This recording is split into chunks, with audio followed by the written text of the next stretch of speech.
ਇਹ ਤੋਮਰ ਨੂੰ ਕੀ ਅਧਿਕਾਰ ਹੈ ਕਿ ਅੰਦੋਲਨਕਾਰੀ ਕਿਸਾਨਾਂ ਨੂੰ ਉਹ ਕਹੇ ਵੀ ਕਰੋਨਾ ਮਾਰ ਕਰ ਦੂਗੀ ਤੁਹਾਨੂੰ, ਤੁਸੀਂ ਵਾਪਸ ਚਲੇ ਜਾਓ। ਤੋਮਰ ਸਾਹਿਬ ਕੋਈ ਸਟੇਟਮੈਂਟ ਦੇਣੀ ਹੈ ਉਹ ਕੋਈ ਜ਼ਿੰਮੇਵਾਰੀ ਨਾਲ ਸਟੇਟਮੈਂਟ ਦੇਣੀ ਚਾਹੀਦੀ ਹੈ। ਜੇ ਤੁਹਾਡੇ ਕੋਲ ਕੁਝ ਦੇਣ ਲੈਣ ਨੂੰ ਹੈ ਨਹੀਂ, ਤੁਸੀਂ ਜ਼ਬਾਨ ਤਾਂ ਬੰਦ ਰੱਖੋ। ਇੱਕ ਵਾਰ ਨਹੀਂ, ਹਰ ਵਾਰ ਗੱਲਬਾਤ ਵਾਸਤੇ ਤਿਆਰ ਹੈ। ਜਦੋਂ ਵਿਗਿਆਨ ਭਵਨ 'ਚ ਬੈਠਦੇ ਹਾਂ, ਤੋਮਰ ਸਾਹਿਬ ਕੋਲੇ ਕੁਝ ਵੀ ਕਹਿਣ ਨੂੰ ਨਹੀਂ ਹੁੰਦਾ, ਚੁੱਪ ਕਰ ਜਾਂਦਾ। ਅਸੀਂ ਅਕਸਰ ਕਹਿੰਦੇ ਹੁੰਦੇ ਵੀ ਤੋਮਰ ਸਾਹਿਬ ਜੇ ਗੱਲਬਾਤ ਵਾਸਤੇ ਤਿਆਰ ਹੋ ਕੇ ਆਉਂਦੇ ਹੋ, ਕੋਈ ਮਟੀਰੀਅਲ ਲੈ ਆਇਆ ਕਰੋ। ਉਹ ਵਿਕ ਜਾਂਦਾ ਤੇ ਵਿਕਣ ਤੋਂ ਬਾਅਦ ਤੁਹਾਡੇ ਕੋਲ ਕੁਝ ਨਹੀਂ ਹੁੰਦਾ। ਅਸਲ ਵਿੱਚ ਤੋਮਰ ਹੈ ਜਿਹੜਾ, ਉਹ ਸਿਰਫ ਬਿਆਨ ਦੇਣ ਵਾਸਤੇ ਹੈ। ਸਟੇਟਮੈਂਟ ਦੇਣੀ ਹੈ ਮੋਦੀ ਸਾਹਿਬ ਨੂੰ ਪੁੱਛ ਕੇ ਦੇਣੀ ਹੈ। ਮੋਦੀ ਤਾਕਤ ਵੱਡੀ ਹੈ, ਸ਼ਾਹ ਵੱਡੀ ਤਾਕਤ ਹੈ। ਉਹਨਾਂ ਨੇ ਕੁਝ ਕਰਨਾ ਹੁੰਦਾ, ਜੋ ਉੱਧਰੋਂ ਹੁਕਮ ਹੁੰਦਾ ਉਹੀ ਤੋਮਰ ਬੋਲਦਾ। ਇਸ ਕਰਕੇ ਉਹਦੇ ਬਿਆਨ ਦੀ ਕੋਈ ਐਡੀ ਅਹਿਮੀਅਤ ਨਹੀਂ। ਬਹੁਤ ਵਾਰ ਬਿਆਨ ਆਇਆ, ਕਦੇ ਕੁਝ ਬੋਲ ਜਾਂਦਾ, ਕਦੇ ਕੁਝ ਬੋਲ ਜਾਂਦਾ। ਵੀ ਇੰਨੀਆਂ ਬੰਦਿਆਂ ਦੀਆਂ ਜਾਨਾਂ ਚਲੀਆਂ ਗਈਆਂ, ਲਗਭਗ ਉਹਦੇ 'ਚ 15 ਨੌਜਵਾਨ 19 ਸਾਲ ਤੋਂ 24 ਸਾਲ ਦੀ ਉਮਰ ਦੇ ਨੇ। ਕਦੇ ਤੋਮਰ ਸਾਹਿਬ ਦਾ ਬਿਆਨ ਨਹੀਂ ਆਇਆ।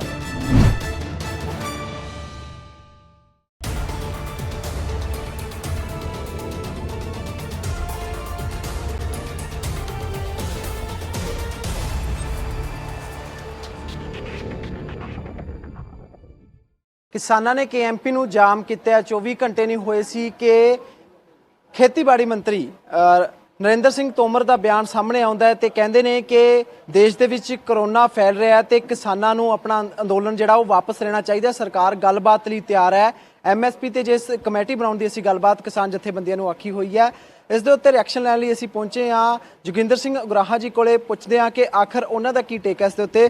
ਉਗਰਾਹਾਂ ਸਾਹਿਬ, ਸਰਕਾਰ ਕਹਿ ਰਹੀ ਹੈ ਜੀ ਕਿ ਕਰੋਨਾ ਦੇ ਕੇਸ ਵੱਧ ਰਹੇ ਨੇ ਤੇ ਅੰਦੋਲਨ ਤੁਹਾਨੂੰ ਵਾਪਸ ਉਹ ਲੈ ਲੈਣਾ ਚਾਹੀਦਾ। ਬੜੀ ਚਿੰਤਾ ਸਰਕਾਰ ਨੂੰ ਸਾਡੀ ਜਾਨ ਦੀ, ਕਿਉਂਕਿ ਸਰਕਾਰ ਸਾਡੀ ਜਾਨ ਚਾਹੁੰਦੀ ਹੈ। ਸਾਡਾ 350 ਬੰਦਾ ਸ਼ਹੀਦ ਹੋ ਗਿਆ।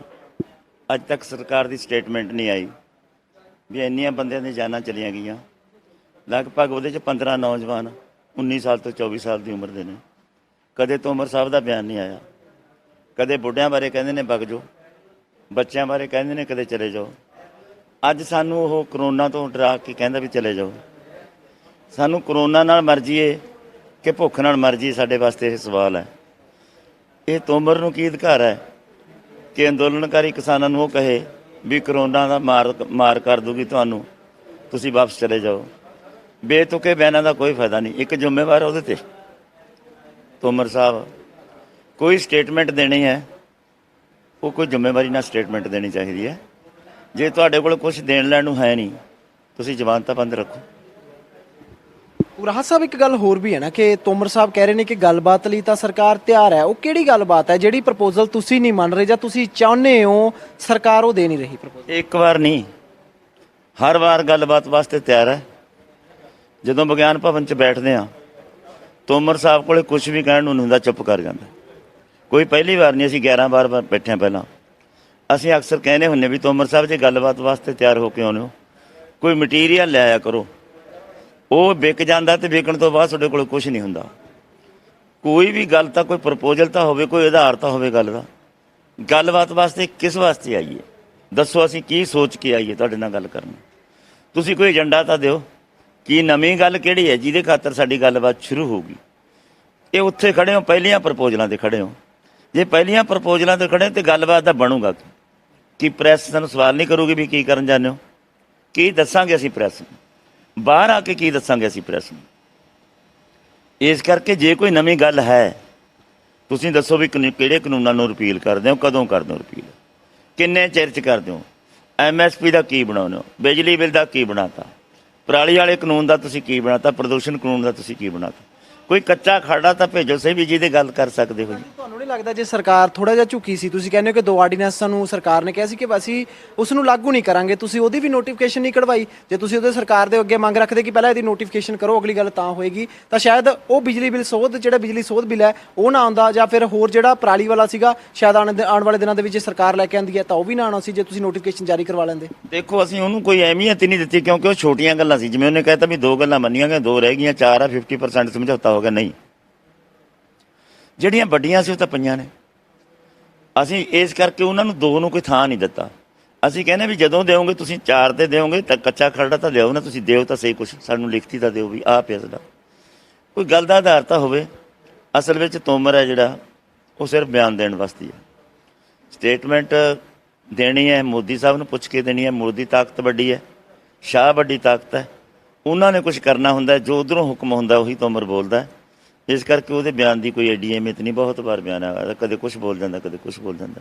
ਗੁਰਾਂ ਸਾਹਿਬ, ਇਹਦੇ ਨਾਲ ਹੀ ਇੱਕ ਜੁੜਿਆ ਹੋਇਆ ਸਵਾਲ ਹੈ ਕਿ ਤੁਸੀਂ ਕਹਿ ਰਹੇ ਹੋ ਕਿ 3 ਖੇਤੀ ਕਾਨੂੰਨ ਰੱਦ ਹੋਣ ਤੇ ਸਾਡਾ ਮਸਲਾ ਹੱਲ ਹੋ ਜਾਊਗਾ। ਐਮਐਸਪੀ ਤੇ ਸਰਕਾਰ ਕਹਿ ਰਹੀ ਹੈ ਕਿ ਤੁਸੀਂ ਕਮੇਟੀ ਬਣਾ ਲਿਓ, ਹੋਲਡ ਤੇ ਲਾ ਕੇ ਇੱਕ ਕਮੇਟੀ ਬਣਾ ਕੇ ਜੇ ਗੱਲ ਕਰਦੇ ਹੋ ਤਾਂ ਇਤਰਾਜ਼ ਕੀ ਹੈ ਸਰਕਾਰ ਦੇ ਨਾਲ? ਨਹੀਂ, ਅਸੀਂ ਕਦੇ ਵੀ ਨਹੀਂ ਕਿਹਾ ਵੀ 3 ਕਾਨੂੰਨ ਰੱਦ ਹੋਣ ਮਸਲਾ ਹੱਲ ਹੋ ਜਾਏਗਾ। ਅਸੀਂ ਕਿਹਾ ਵੀ ਐਮਐਸਪੀ ਦਾ ਵੀ ਕੋਈ ਕਾਨੂੰਨੀ ਮਾਨਤਾ ਕੀ ਮਿਲਦੀ ਹੈ, ਤੁਸੀਂ ਕੀ ਦਿੰਦੇ ਹੋ ਉਹ ਦੱਸੋ। ਜਿਹੜਾ ਕਮੋਡਿਟੀ ਹੈ ਉਹ 3 ਕਾਨੂੰਨ ਨੇ, ਜਿਹਦੇ ਵਿੱਚ ਬਿਜਲੀ ਬਿੱਲ ਹੈ ਉਹਦਾ ਤੁਸੀਂ ਕੀ ਬਣਾਉਣੇ, ਪ੍ਰਦੂਸ਼ਣ ਦਾ ਬਿੱਲ ਦਾ ਕੀ ਬਣਾਉਣੇ। ਇਹ ਇਕੱਲੇ ਨਹੀਂ ਕਿਹਾ ਵੀ ਤੁਸੀਂ ਇਕੱਲੇ ਕਾਨੂੰਨ ਰੱਦ ਕਰਨ ਨਾਲ ਤਾਂ ਸਾਡਾ ਮਸਲਾ ਹੱਲ ਹੋ ਜਾਊਗਾ। ਅਸੀਂ 4 ਮੰਗਾਂ ਨੇ, 4 ਮੰਗਾਂ ਦੇ ਵਿੱਚੋਂ 4 ਕਿਵੇਂ ਕਰਦੇ ਹੋ, ਉਹਦਾ ਕੀ ਕਰਦੇ ਹੋ, ਖਰੜਾ ਦਿਓ, ਉਹਦਾ ਕੀ ਬਣਾਉਣੇ, ਤਾਂ ਗੱਲਬਾਤ ਵਾਸਤੇ ਆ ਜਾਂਦੇ ਹਾਂ। ਤੁਸੀਂ 24 ਘੰਟੇ ਦੇ ਲਈ ਜਾਮ ਕੀਤਾ, KMP ਰੋਡ, KGP ਰੋਡ ਵੀ ਜਾਮ ਹੋਇਆ ਤੇ ਨਾਲ ਹੀ ਲੱਗਦਾ ਕਿ ਸਰਕਾਰ ਦੇ ਉੱਤੇ ਕੋਈ ਅਸਰ ਪਿਆ ਕਿ ਜਿਸ ਤਰੀਕੇ ਨਾਲ ਤੁਸੀਂ ਪਹਿਲਾਂ 4 ਘੰਟੇ ਵੀ ਬੰਦ ਕਰਦੇ ਰਹੇ ਹੋ, 5 ਘੰਟੇ ਵੀ ਬੰਦ ਕਰਦੇ ਰਹੇ ਹੋ, ਕਦੇ ਭਾਰਤ ਬੰਦ ਐਕਸ਼ਨ ਹੁੰਦਾ ਸੀਗਾ ਤੇ ਜਿਹੜਾ ਤੁਹਾਡਾ ਕੱਲ੍ਹ ਵਾਲਾ ਐਕਸ਼ਨ ਸੀਗਾ, ਇਸ ਦਾ ਕੀ ਅਸਰ ਮੰਨਦੇ ਹੋ? ਸਰਕਾਰ ਦੇ ਉੱਤੇ ਕੁਝ ਅਸਰ ਹੋਇਆਗਾ ਉਹਨਾਂ ਤੇ? ਦੇਖੋ, ਸਰਕਾਰ ਤੇ ਹਰ ਇੱਕ ਗੱਲ ਦਾ ਐਕਸ਼ਨ ਹੁੰਦਾ। ਸਰਕਾਰ ਨੇ ਤੇ ਕੀ ਐਕਸ਼ਨ ਲਿਆ, ਇਹਨੂੰ ਕਿਵੇਂ ਲੈਂਦੀ ਹੈ ਸਰਕਾਰ ਨੇ ਦੇਖਣਾ ਹੁੰਦਾ। ਅਸੀਂ ਤਾਂ ਇੱਕ ਅੰਦੋਲਨਕਾਰੀ ਹਾਂ, ਫਰਿਆਦੀ ਹਾਂ। ਕਦੇ KMP 4 ਘੰਟੇ ਜਾਮ ਕਰਤਾ, ਕਦੇ 7 ਘੰਟੇ ਜਾਮ ਕਰਤਾ, ਕਦੇ 24 ਘੰਟੇ ਜਾਮ ਕਰਤਾ। ਜਾਮ ਸਾਡੀ ਇੱਕ ਮਜਬੂਰੀ ਹੈ, ਕਿਉਂਕਿ ਸਾਨੂੰ ਦੇਖਣਾ ਪੈਂਦਾ, ਜਨਤਾ ਵੀ ਤੰਗ ਹੁੰਦੀ ਹੈ, ਇਲਾਕੇ ਦੇ ਲੋਕ ਵੀ ਤੰਗ ਹੁੰਦੇ ਨੇ। ਇਹਨਾਂ ਦਾ ਸਾਡਾ ਰੋਜ਼ ਦਾ ਵਾਹ ਹੈ, ਸਾਨੂੰ ਸਪੋਰਟ ਕਰ ਰਹੇ ਨੇ। ਕਣਕ ਦੀ ਵਾਢੀ ਹੈ, ਟਰੈਕਟਰ ਵੀ ਜਾਂਦੇ ਨੇ, ਕੰਬਾਈਨਾਂ ਵੀ ਜਾਂਦੀਆਂ ਨੇ, ਟਰੈਕਟਰ ਟਰਾਲੀਆਂ ਵੀ ਜਾਂਦੀਆਂ ਨੇ, ਤੂੜੀ ਵੀ ਢੋਣੀ ਹੁੰਦੀ ਹੈ। ਕੰਮ ਦੀ ਦਿੱਕਤ ਆਉਂਦੀ ਹੈ। ਅਸੀਂ 2 ਦਿਨਾਂ ਦਾ ਰੱਖਿਆ ਸੀ, ਇਸ ਕਰਕੇ 1 ਦਿਨ 'ਚ ਸਮੇਟ ਕੇ ਕੀਤਾ। ਅਸੀਂ 8 ਤੋਂ 8 ਵਜੇ ਤੱਕ 24 ਘੰਟੇ ਦਾ ਖਤਮ ਕਰਤਾ, ਕਿਉਂਕਿ ਸਾਡਾ ਸ਼ੌਕ ਨਹੀਂ ਅਸੀਂ ਸੜਕਾਂ 'ਤੇ ਬੈਠਣ ਦਾ, ਜਾਂ ਸਾਨੂੰ ਕੰਮ ਦੀ ਰੁੱਤ ਹੈ। ਹੁਣ ਦੇਖੋ ਧੁੱਪਾਂ ਪੈਂਦੀਆਂ ਨੇ, ਮੱਛਰ ਖਾਂਦਾ, ਬੰਦੇ ਬਿਮਾਰ ਹੋਈ ਜਾਂਦੇ ਨੇ, ਮਰੀ ਜਾਂਦੇ ਨੇ ਅਤੇ ਸ਼ਹੀਦ ਹੋਈ ਜਾਂਦੇ ਨੇ। ਅਸੀਂ ਇਸ ਕਰਕੇ ਸਾਡਾ ਸ਼ੌਕ ਨਹੀਂ। 5 ਮਹੀਨੇ ਹੋ ਗਏ, 4 ਮਹੀਨੇ ਬੈਠਿਆਂ ਨੂੰ, ਅਤੇ ਹੋਰ ਲੰਮਾ ਚਿਰ ਬਿਠਾਉਣਾ ਚਾਹੁੰਦੇ ਸਰਕਾਰ ਅਜਮਾਇਸ਼ ਕਰ ਲੇ। ਅਸੀਂ ਉਹਨਾਂ ਚਿਰ ਨਹੀਂ ਜਾਂਦੇ ਜਿੰਨਾ ਚਿਰ ਸਾਡਾ ਮਸਲਾ ਹੈ। ਰਾਜ ਸਾਹਿਬ, ਤੁਸੀਂ ਕਹਿ ਰਹੇ ਹੋ ਕਿ ਲੋਕ ਸਾਡੇ ਨਾਲ ਨੇ, ਸਾਨੂੰ ਸਪੋਰਟ ਕਰ ਰਹੇ ਨੇ, ਪਰ ਜੇਕਰ ਤੁਸੀਂ ਇਸੇ ਤਰੀਕੇ ਨਾਲ ਲੰਮੇ ਬੈਠੇ ਰਹੇ ਤਾਂ ਤੁਹਾਨੂੰ ਨਹੀਂ ਲੱਗਦਾ ਕਿ ਆਮ ਲੋਕ ਨੇ ਜਾਂ ਜਿਹੜੇ ਉਸ ਰੋਡ ਦੇ ਉੱਤੇ ਲੰਘਣ ਵਾਲੇ ਲੋਕ ਨੇ ਉਹ ਤੁਹਾਡੇ ਖਿਲਾਫ ਵੀ ਹੋ ਸਕਦੇ ਨੇ? ਅਸੀਂ ਉਹਨਾਂ ਦਾ ਹੱਲ ਕੱਢਾਂਗੇ। ਸਾਡੇ ਨਾਲ ਹੁਣ ਤੱਕ ਨਹੀਂ ਸਾਡੇ ਖਿਲਾਫ ਹੋਏ, ਸਾਨੂੰ ਹੁਣ ਵੀ ਦੁੱਧ ਤੇ ਸਬਜ਼ੀਆਂ ਆ ਰਹੀਆਂ ਨੇ। ਅਸੀਂ ਉਹਨਾਂ ਕੋਲੇ ਜਾਵਾਂਗੇ, ਅਸੀਂ ਉਹਨਾਂ ਨੂੰ ਦੱਸਾਂਗੇ, ਕਿਉਂਕਿ ਉਹਨਾਂ ਨੂੰ ਸਮਝ ਆਈ ਵੀ ਹੈ ਲੋਕਾਂ ਨੂੰ। ਸਾਨੂੰ ਪੰਜਾਬ ਤੇ ਹਰਿਆਣੇ ਵਾਲੇ ਜਿੰਨੇ ਵੀ ਲੋਕ ਆਸ-ਪਾਸ ਦੇ ਗੁਆਂਢ ਦੇ ਨੇ, ਅਸੀਂ ਉਹਨਾਂ ਕੋਲ ਜਾਂਦੇ ਹਾਂ। ਅਸੀਂ ਉਹਨਾਂ ਨਾਲ ਗੱਲ ਸਾਂਝੀ ਕਰਦੇ ਹਾਂ ਵੀ ਇੱਥੇ ਗੱਲ ਖੜੀ ਹੈ, ਤੁਹਾਨੂੰ ਹੋਰ ਸੰਕਟ ਹੈ, ਸਾਨੂੰ ਦੱਸੋ ਕੀ ਸਮੱਸਿਆਵਾਂ ਨੇ। ਅਸੀਂ ਸਮੱਸਿਆਵਾਂ ਸਾਂਝੀਆਂ ਕਰਦੇ ਹਾਂ, ਕਿਉਂਕਿ ਉਹ ਸਾਡੇ ਨੇ, ਸਾਡੀ ਗੱਲ ਸੁਣਦੇ ਨੇ। ਸਾਡੇ ਵਾਸਤੇ ਆਪਦੇ ਨਿੱਜੀ ਨੁਕਸਾਨ ਉਹ ਝੱਲ ਰਹੇ ਨੇ, ਇਸ ਗੱਲ ਦੀ ਸਾਨੂੰ ਮਾਣ ਹੈ। ਉਹ ਸਾਡੇ ਇਸ ਅੰਦੋਲਨ ਦੇ ਨਾਲ ਸਹਿਯੋਗ ਦੇ ਰਹੇ ਨੇ। ਸਾਡਾ ਅੰਦੋਲਨ ਹੀ ਜੇ ਐਂ ਸਮਝਦੇ ਹੋ ਉਹਨਾਂ ਦੇ ਸਿਰ ਤੇ ਤੁਹਾਡੇ ਸਿਰ ਤੇ ਚੱਲਦਾ। ਹੁਣ ਨੈਕਸਟ ਅਗਲਾ ਪਲਾਨ ਕੀ ਹੋਏਗਾ? ਕੀ ਕਰੋਗੇ ਹੁਣ ਅੱਗੇ ਜਾ ਕੇ? ਸਮਾਂ ਪਿਆ ਦੇਖ ਲਾਂਗੇ, ਫਿਰ ਮਿਲ ਲਾਂਗੇ। ਫਿਰ ਉਗਰਾਹਾਂ ਸਾਹਿਬ, ਸਰਕਾਰ ਕਹਿ ਰਹੀ ਹੈ ਜੀ ਕਿ ਕਰੋਨਾ ਦੇ ਕੇਸ ਵੱਧ ਰਹੇ ਨੇ ਤੇ ਅੰਦੋਲਨ ਤੁਹਾਨੂੰ ਵਾਪਸ ਉਹ ਲੈ ਲੈਣਾ ਚਾਹੀਦਾ। ਬੜੀ ਚਿੰਤਾ ਸਰਕਾਰ ਨੂੰ ਸਾਡੀ ਜਾਨ ਦੀ, ਕਿਉਂਕਿ ਸਰਕਾਰ ਸਾਡੀ ਜਾਨ ਚਾਹੁੰਦੀ ਹੈ। ਸਾਡਾ 350 ਬੰਦਾ ਸ਼ਹੀਦ ਹੋ ਗਿਆ। ਅੱਜ ਤੱਕ ਸਰਕਾਰ ਦੀ ਸਟੇਟਮੈਂਟ ਨਹੀਂ ਆਈ ਵੀ ਇੰਨੀਆਂ ਬੰਦਿਆਂ ਦੀਆਂ ਜਾਨਾਂ ਚਲੀਆਂ ਗਈਆਂ। ਲਗਭਗ ਉਹਦੇ 'ਚ 15 ਨੌਜਵਾਨ 19 ਸਾਲ ਤੋਂ 24 ਸਾਲ ਦੀ ਉਮਰ ਦੇ ਨੇ। ਕਦੇ ਤੋਮਰ ਸਾਹਿਬ ਦਾ ਬਿਆਨ ਨਹੀਂ ਆਇਆ। ਕਦੇ ਬੁੱਢਿਆਂ ਬਾਰੇ ਕਹਿੰਦੇ ਨੇ ਵਗ ਜਾਓ, ਬੱਚਿਆਂ ਬਾਰੇ ਕਹਿੰਦੇ ਨੇ ਕਦੇ ਚਲੇ ਜਾਓ। ਅੱਜ ਸਾਨੂੰ ਉਹ ਕਰੋਨਾ ਤੋਂ ਡਰਾ ਕੇ ਕਹਿੰਦਾ ਵੀ ਚਲੇ ਜਾਓ। ਸਾਨੂੰ ਕਰੋਨਾ ਨਾਲ ਮਰ ਜੀਏ ਕਿ ਭੁੱਖ ਨਾਲ ਮਰ ਜੀਏ, ਸਾਡੇ ਵਾਸਤੇ ਇਹ ਸਵਾਲ ਹੈ। ਇਹ ਤੋਮਰ ਨੂੰ ਕੀ ਅਧਿਕਾਰ ਹੈ ਕਿ ਅੰਦੋਲਨਕਾਰੀ ਕਿਸਾਨਾਂ ਨੂੰ ਉਹ ਕਹੇ ਵੀ ਕਰੋਨਾ ਦਾ ਮਾਰ ਕਰ ਦੂਗੀ ਤੁਹਾਨੂੰ, ਤੁਸੀਂ ਵਾਪਸ ਚਲੇ ਜਾਓ। ਬੇਤੁਕੇ ਬਿਆਨਾਂ ਦਾ ਕੋਈ ਫਾਇਦਾ ਨਹੀਂ। ਇੱਕ ਜ਼ਿੰਮੇਵਾਰ ਉਹਦੇ 'ਤੇ ਤੋਮਰ ਸਾਹਿਬ, ਕੋਈ ਸਟੇਟਮੈਂਟ ਦੇਣੀ ਹੈ ਉਹ ਕੋਈ ਜ਼ਿੰਮੇਵਾਰੀ ਨਾਲ ਸਟੇਟਮੈਂਟ ਦੇਣੀ ਚਾਹੀਦੀ ਹੈ। ਜੇ ਤੁਹਾਡੇ ਕੋਲ ਕੁਝ ਦੇਣ ਲੈਣ ਨੂੰ ਹੈ ਨਹੀਂ, ਤੁਸੀਂ ਜ਼ਬਾਨ ਤਾਂ ਬੰਦ ਰੱਖੋ। ਉਗਰਾਹਾਂ ਸਾਹਿਬ, ਇੱਕ ਗੱਲ ਹੋਰ ਵੀ ਹੈ ਨਾ ਕਿ ਤੋਮਰ ਸਾਹਿਬ ਕਹਿ ਰਹੇ ਨੇ ਕਿ ਗੱਲਬਾਤ ਲਈ ਤਾਂ ਸਰਕਾਰ ਤਿਆਰ ਹੈ। ਉਹ ਕਿਹੜੀ ਗੱਲਬਾਤ ਹੈ ਜਿਹੜੀ ਪ੍ਰਪੋਜ਼ਲ ਤੁਸੀਂ ਨਹੀਂ ਮੰਨ ਰਹੇ ਜਾਂ ਤੁਸੀਂ ਚਾਹੁੰਦੇ ਹੋ ਸਰਕਾਰ ਉਹ ਦੇ ਨਹੀਂ ਰਹੀ ਪ੍ਰਪੋਜ਼ਲ? ਇੱਕ ਵਾਰ ਨਹੀਂ, ਹਰ ਵਾਰ ਗੱਲਬਾਤ ਵਾਸਤੇ ਤਿਆਰ ਹੈ। ਜਦੋਂ ਵਿਗਿਆਨ ਭਵਨ 'ਚ ਬੈਠਦੇ ਹਾਂ, ਤੋਮਰ ਸਾਹਿਬ ਕੋਲੇ ਕੁਝ ਵੀ ਕਹਿਣ ਨੂੰ ਨਹੀਂ ਹੁੰਦਾ, ਚੁੱਪ ਕਰ ਜਾਂਦਾ। ਕੋਈ ਪਹਿਲੀ ਵਾਰ ਨਹੀਂ, ਅਸੀਂ 11 ਵਾਰ ਬੈਠੇ ਹਾਂ ਪਹਿਲਾਂ। ਅਸੀਂ ਅਕਸਰ ਕਹਿੰਦੇ ਹੁੰਦੇ ਵੀ ਤੋਮਰ ਸਾਹਿਬ ਜੇ ਗੱਲਬਾਤ ਵਾਸਤੇ ਤਿਆਰ ਹੋ ਕੇ ਆਉਂਦੇ ਹੋ, ਕੋਈ ਮਟੀਰੀਅਲ ਲੈ ਆਇਆ ਕਰੋ। ਉਹ ਵਿਕ ਜਾਂਦਾ ਅਤੇ ਵਿਕਣ ਤੋਂ ਬਾਅਦ ਤੁਹਾਡੇ ਕੋਲ ਕੁਝ ਨਹੀਂ ਹੁੰਦਾ।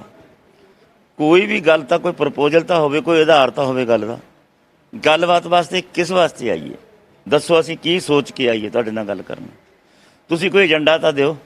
ਕੀ ਨਵੀਂ ਗੱਲ ਕਿਹੜੀ ਹੈ ਜਿਹਦੇ ਖਾਤਰ ਸਾਡੀ ਗੱਲਬਾਤ ਸ਼ੁਰੂ ਹੋਊਗੀ? ਇਹ ਉੱਥੇ ਖੜ੍ਹੇ ਹੋ, ਪਹਿਲੀਆਂ ਪ੍ਰਪੋਜ਼ਲਾਂ 'ਤੇ ਖੜ੍ਹੇ ਹੋ। ਜੇ ਪਹਿਲੀਆਂ ਪ੍ਰਪੋਜ਼ਲਾਂ 'ਤੇ ਖੜ੍ਹੇ ਤਾਂ ਗੱਲਬਾਤ ਦਾ ਬਣੂਗਾ ਕੀ? ਪ੍ਰੈਸ ਸਾਨੂੰ ਸਵਾਲ ਨਹੀਂ ਕਰੂਗੀ ਵੀ ਕੀ ਕਰਨ ਜਾਂਦੇ ਹੋ? ਕੀ ਦੱਸਾਂਗੇ ਅਸੀਂ ਪ੍ਰੈਸ ਨੂੰ? ਬਾਹਰ ਆ ਕੇ ਕੀ ਦੱਸਾਂਗੇ ਅਸੀਂ ਪ੍ਰੈਸ ਨੂੰ? ਇਸ ਕਰਕੇ ਜੇ ਕੋਈ ਨਵੀਂ ਗੱਲ ਹੈ, ਤੁਸੀਂ ਦੱਸੋ ਵੀ ਕਿਹੜੇ ਕਾਨੂੰਨਾਂ ਨੂੰ ਰਿਪੀਲ ਕਰਦੇ ਹੋ, ਕਦੋਂ ਕਰਦੇ ਹੋ ਰਿਪੀਲ, ਕਿੰਨੇ ਚਿਰ 'ਚ ਕਰਦੇ ਹੋ, MSP ਦਾ ਕੀ ਬਣਾਉਂਦੇ ਹੋ, ਬਿਜਲੀ ਬਿੱਲ ਦਾ ਕੀ ਬਣਾਤਾ, ਪਰਾਲੀ ਵਾਲੇ ਕਾਨੂੰਨ ਦਾ ਤੁਸੀਂ ਕੀ ਬਣਾਤਾ, ਪ੍ਰਦੂਸ਼ਣ ਕਾਨੂੰਨ ਦਾ ਤੁਸੀਂ ਕੀ ਬਣਾਤਾ।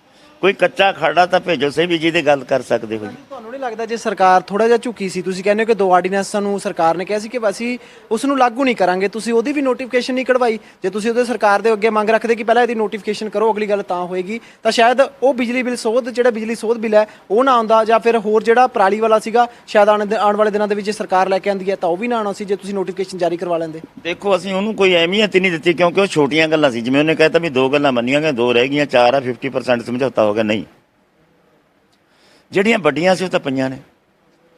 ਅਸੀਂ ਇਸ ਕਰਕੇ ਉਹਨਾਂ ਨੂੰ 2 ਨੂੰ ਕੋਈ ਥਾਂ ਨਹੀਂ ਦਿੱਤਾ। ਅਸੀਂ ਕਹਿੰਦੇ ਵੀ ਜਦੋਂ ਦਿਓਗੇ ਤੁਸੀਂ 4 ਤੇ ਦਿਓਗੇ ਤਾਂ ਕੱਚਾ ਖਰੜਾ ਤਾਂ ਲਿਆਓ ਨਾ, ਤੁਸੀਂ ਦਿਓ ਤਾਂ ਸਹੀ ਕੁਛ, ਸਾਨੂੰ ਲਿਖਤੀ ਤਾਂ ਦਿਓ ਵੀ ਆਹ ਪਿਆ ਸਾਡਾ, ਕੋਈ ਗੱਲ ਦਾ ਆਧਾਰ ਤਾਂ ਹੋਵੇ।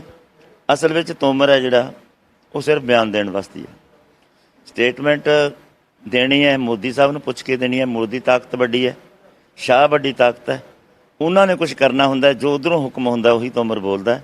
ਇਸ ਕਰਕੇ ਉਹਦੇ ਬਿਆਨ ਦੀ ਕੋਈ ਐਡੀ ਅਹਿਮੀਅਤ ਨਹੀਂ। ਬਹੁਤ ਵਾਰ ਬਿਆਨ ਆਇਆ, ਕਦੇ ਕੁਝ ਬੋਲ ਜਾਂਦਾ, ਕਦੇ ਕੁਝ ਬੋਲ ਜਾਂਦਾ। ਗੁਰਾਂ ਸਾਹਿਬ, ਇਹਦੇ ਨਾਲ ਹੀ ਇੱਕ ਜੁੜਿਆ ਹੋਇਆ ਸਵਾਲ ਹੈ ਕਿ ਤੁਸੀਂ ਕਹਿ ਰਹੇ ਹੋ ਕਿ 3 ਖੇਤੀ ਕਾਨੂੰਨ ਰੱਦ ਹੋਣ ਤੇ ਸਾਡਾ ਮਸਲਾ ਹੱਲ ਹੋ ਜਾਊਗਾ। MSP ਤੇ ਸਰਕਾਰ ਕਹਿ ਰਹੀ ਹੈ ਕਿ ਤੁਸੀਂ ਕਮੇਟੀ ਬਣਾ ਲਿਓ, ਹੋਲਡ ਤੇ ਲਾ ਕੇ ਇੱਕ ਕਮੇਟੀ ਬਣਾ ਕੇ ਜੇ ਗੱਲ ਕਰਦੇ ਹੋ ਤਾਂ ਇਤਰਾਜ਼ ਕੀ ਹੈ ਸਰਕਾਰ ਦੇ ਨਾਲ? ਨਹੀਂ, ਅਸੀਂ ਕਦੇ ਵੀ ਨਹੀਂ ਕਿਹਾ ਵੀ 3 ਕਾਨੂੰਨ ਰੱਦ ਹੋਣ ਮਸਲਾ ਹੱਲ ਹੋ ਜਾਏਗਾ। ਅਸੀਂ ਕਿਹਾ ਵੀ MSP ਦਾ ਵੀ ਕੋਈ ਕਾਨੂੰਨੀ ਮਾਨਤਾ ਕੀ ਮਿਲਦੀ ਹੈ, ਤੁਸੀਂ ਕੀ ਦਿੰਦੇ ਹੋ ਉਹ ਦੱਸੋ। ਜਿਹੜਾ ਕਮੋਡਿਟੀ ਉਹ 3 ਕਾਨੂੰਨ ਨੇ, ਜਿਹਦੇ ਵਿੱਚ ਬਿਜਲੀ ਬਿੱਲ ਹੈ ਉਹਦਾ ਤੁਸੀਂ ਕੀ ਬਣਾਉਣੇ, ਪ੍ਰਦੂਸ਼ਣ ਦਾ ਬਿੱਲ ਦਾ ਕੀ ਬਣਾਉਣੇ। ਇਹ ਇਕੱਲੇ ਨਹੀਂ ਕਿਹਾ ਵੀ ਤੁਸੀਂ ਇਕੱਲੇ ਕਾਨੂੰਨ ਰੱਦ ਕਰਨ ਨਾਲ ਤਾਂ ਸਾਡਾ ਮਸਲਾ ਹੱਲ ਹੋ ਜਾਊਗਾ।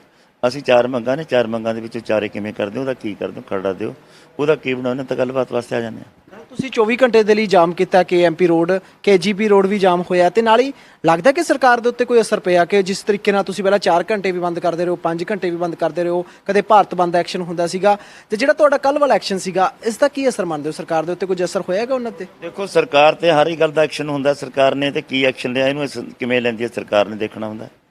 ਅਸੀਂ ਤਾਂ ਇੱਕ ਅੰਦੋਲਨਕਾਰੀ ਹਾਂ, ਫਰਿਆਦੀ ਹਾਂ।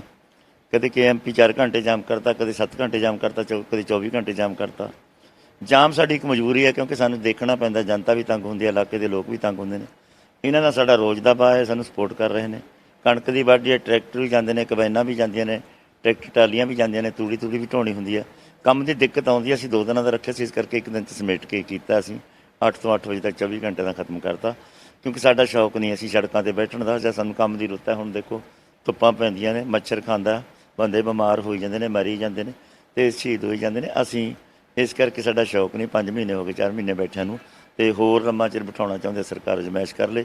ਅਸੀਂ ਉਹਨਾਂ ਚਿਰ ਨਹੀਂ ਜਾਂਦੇ ਜਿੰਨਾ ਚਿਰ ਸਾਡਾ ਮਸਲਾ ਹੈ। ਗੁਰਾਂ ਸਾਹਿਬ, ਤੁਸੀਂ ਕਹਿ ਰਹੇ ਹੋ ਕਿ ਲੋਕ ਸਾਡੇ ਨਾਲ ਨੇ, ਸਾਨੂੰ ਸਪੋਰਟ ਕਰ ਰਹੇ ਨੇ, ਪਰ ਜੇਕਰ ਤੁਸੀਂ ਇਸੇ ਤਰੀਕੇ ਨਾਲ ਲੰਮੇ ਬੈਠੇ ਰਹੇ ਤਾਂ ਤੁਹਾਨੂੰ ਨਹੀਂ ਲੱਗਦਾ ਕਿ ਆਮ ਲੋਕ ਨੇ ਜਾਂ ਜਿਹੜੇ ਉਸ ਰੋਡ ਦੇ ਉੱਤੇ ਲੰਘਣ ਵਾਲੇ ਲੋਕ ਨੇ ਉਹ ਤੁਹਾਡੇ ਖਿਲਾਫ ਵੀ ਹੋ ਸਕਦੇ ਨੇ? ਅਸੀਂ ਉਹਨਾਂ ਦਾ ਹੱਲ ਕੱਢਾਂਗੇ। ਸਾਡੇ ਨਾਲ ਹੁਣ ਤੱਕ ਨਹੀਂ ਸਾਡੇ ਖਿਲਾਫ ਹੋਏ, ਸਾਨੂੰ ਹੁਣ ਵੀ ਦੁੱਧ ਤੇ ਸਬਜ਼ੀਆਂ ਆ ਰਹੀਆਂ ਨੇ। ਅਸੀਂ ਉਹਨਾਂ ਕੋਲੇ ਜਾਵਾਂਗੇ, ਅਸੀਂ ਉਹਨਾਂ ਨੂੰ ਦੱਸਾਂਗੇ, ਕਿਉਂਕਿ ਉਹਨਾਂ ਨੂੰ ਸਮਝ ਆਈ ਵੀ ਹੈ ਲੋਕਾਂ ਨੂੰ। ਸਾਨੂੰ ਪੰਜਾਬ ਤੇ ਹਰਿਆਣੇ ਵਾਲੇ ਜਿੰਨੇ ਵੀ ਲੋਕ ਆਸ-ਪਾਸ ਦੇ ਗੁਆਂਢ ਦੇ ਨੇ, ਅਸੀਂ ਉਹਨਾਂ ਕੋਲ ਜਾਂਦੇ ਹਾਂ। ਅਸੀਂ ਉਹਨਾਂ ਨਾਲ ਗੱਲ ਸਾਂਝੀ ਕਰਦੇ ਹਾਂ ਵੀ ਇੱਥੇ ਗੱਲ ਕੜੀ ਹੈ, ਤੁਹਾਨੂੰ ਹੋਰ ਸੰਕਟ ਹੈ, ਸਾਨੂੰ ਦੱਸੋ ਕੀ ਇਹ ਸਮੱਸਿਆਵਾਂ ਨੇ। ਅਸੀਂ ਸਮੱਸਿਆਵਾਂ ਸਾਂਝੀਆਂ ਕਰਦੇ ਹਾਂ, ਕਿਉਂਕਿ ਉਹ ਸਾਡੇ ਨੇ, ਸਾਡੀ ਗੱਲ ਸੁਣਦੇ ਨੇ। ਸਾਡੇ ਵਾਸਤੇ ਆਪਦੇ ਨਿੱਜੀ ਨੁਕਸਾਨ ਉਹ ਝੱਲ ਰਹੇ ਨੇ, ਇਸ ਗੱਲ ਦੀ ਸਾਨੂੰ ਮਾਣ ਹੈ। ਉਹ ਸਾਡੇ ਇਸ ਅੰਦੋਲਨ ਦੇ ਨਾਲ ਸਹਿਯੋਗ ਦੇ ਰਹੇ ਨੇ। ਸਾਡਾ ਅੰਦੋਲਨ ਹੀ ਜੇ ਐਂ ਸਮਝਦੇ ਹੋ ਉਹਨਾਂ ਦੇ ਸਿਰ ਤੇ ਤੁਹਾਡੇ ਸਿਰ ਤੇ ਚੱਲਦਾ। ਹੁਣ ਨੈਕਸਟ ਅਗਲਾ ਪਲਾਨ ਕੀ ਹੋਏਗਾ, ਕੀ ਕਰੋਗੇ ਹੁਣ ਅੱਗੇ ਜਾ ਕੇ? ਸਮਾਂ ਪਿਆ ਦੇਖ ਲਾਂਗੇ, ਫਿਰ ਮਿਲ ਲਾਂਗੇ। ਫਿਰ ਬਿਲਕੁਲ, ਇਹ ਕਿਸਾਨ ਆਗੂ ਜੋਗਿੰਦਰ ਸਿੰਘ ਉਗਰਾਹਾਂ ਜੀ ਸੀ, ਜਿਨ੍ਹਾਂ ਦਾ ਕਹਿਣਾ ਕਿ ਆਉਣ ਵਾਲੇ ਦਿਨਾਂ ਦੇ ਵਿੱਚ ਅਗਲੇ ਪ੍ਰੋਗਰਾਮ ਵੀ ਜਿਹੜੇ ਉਹ ਦਿੱਤੇ ਜਾ ਸਕਦੇ ਨੇ। ਫਿਲਹਾਲ ਇਹਨਾਂ ਦਾ ਕਹਿਣਾ ਕਿ ਸਰਕਾਰ ਦੇ ਉੱਤੇ ਪ੍ਰੈਸ਼ਰ ਜਿਹੜਾ ਉਹ ਬਣਿਆ ਹੋਇਆ। ਤੇ ਦੂਜੇ ਪਾਸੇ ਜਦੋਂ ਖੇਤੀਬਾੜੀ ਮੰਤਰੀ ਨਰਿੰਦਰ ਤੋਮਰ ਸਾਹਿਬ ਦੇ ਬਿਆਨ ਦੀ ਗੱਲਬਾਤ ਕਰਦੇ ਹਾਂ ਤਾਂ ਉਦੋਂ ਵੀ ਇਹਨਾਂ ਨੇ ਕਿਹਾ ਕਿ ਸਰਕਾਰ ਸਾਡੇ ਧਰਨੇ ਦੀ ਸਾਡੀ ਗੱਲਾਂ ਮੰਨ ਲਵੇ, ਸਾਨੂੰ ਕੋਈ ਸ਼ੌਂਕ ਨਹੀਂ ਇੱਥੇ ਕਰੋਨਾ ਦੇ ਵਿੱਚ ਬੈਠਣ ਦਾ। ਹਾਲਾਂਕਿ ਸਰਕਾਰ ਗੱਲਬਾਤ ਕਰਦੀ ਹੈ ਜਾਂ ਨਹੀਂ ਕਰਦੀ, ਕੋਈ ਪ੍ਰਪੋਜ਼ਲ ਭੇਜਦੀ ਹੈ ਨਹੀਂ ਭੇਜਦੀ, ਇੱਕ ਰਹੱਸ ਬਣਿਆ ਹੋਇਆ ਕਿ ਆਖਰ ਇਹ ਡੈਡਲੋਕ ਟੁੱਟੇਗਾ ਕਦੋਂ। ਕੈਮਰਾਮੈਨ ਦੀਪਕ ਦੇ ਨਾਲ ਮੈਨੂੰ ਅਨੰਦਪ੍ਰੀਤ ਨੂੰ ਦੋ ਇਜਾਜ਼ਤ। ਵੇਖਦੇ ਰਹੋ ਪ੍ਰਾਈਮ ਏਸ਼ੀਆ TV, ਤੁਹਾਡਾ ਆਪਣਾ, ਤੁਹਾਡੇ ਲਈ। ਸਤਿ ਸ਼੍ਰੀ ਅਕਾਲ।